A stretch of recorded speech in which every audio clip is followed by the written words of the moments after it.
New at 10, the election of Donald Trump is providing a minimum of 4 years of fuel for late-night comedians. NBC's Seth Meyers is known for his Donald Trump satire. Meyers was in Chicago recently, and our Vince Vitrano got to spend some time with the late-night host. 3 years into hosting Late Night, Meyers told me he's finally getting comfortable. He's not producing a show that he hopes people will like. He is producing the show he wants to do, and he hopes people will like that.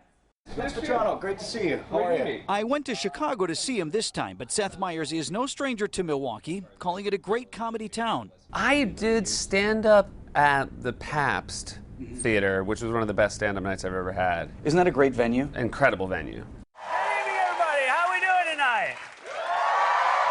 Seth's nightly venue now is at 30 Rockefeller Center, where his show is hitting its stride. You feel a little bit more lived in.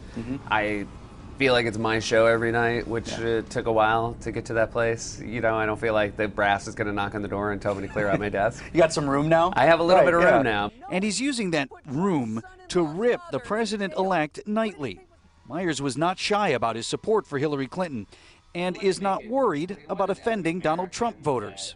You could just imagine Trump's response to being called Stalin-esque. It's true. I am kind of like a stallion. You are hammering Trump.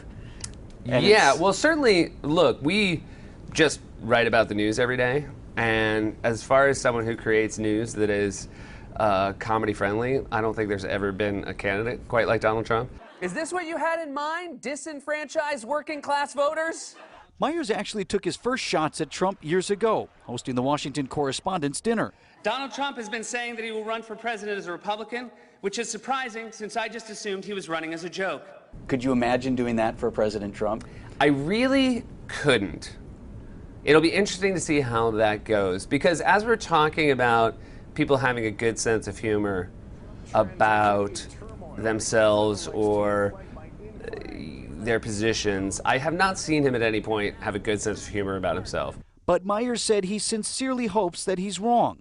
Wrong about what kind of president Trump will be, and wrong about the president-elect's sense of humor. But do you think, like, that as long as people are laughing, they don't mind being offended a little bit or pushed back on, or, you know what, I may not agree with what you said, but man, that was funny. I hope so. I think that's been the case historically.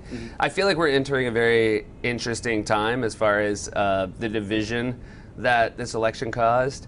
And it would be a real shame if what you mentioned did not turn out to be the truth, because I feel like we're a lot better as a country if we can laugh at both sides. As for who will play Trump on Saturday Night Live, Meyers, of course, former head writer for SNL, doesn't rule out show creator Lorne Michaels convincing Alec Baldwin to take the job. Vince Vitrano, today's TMJ4.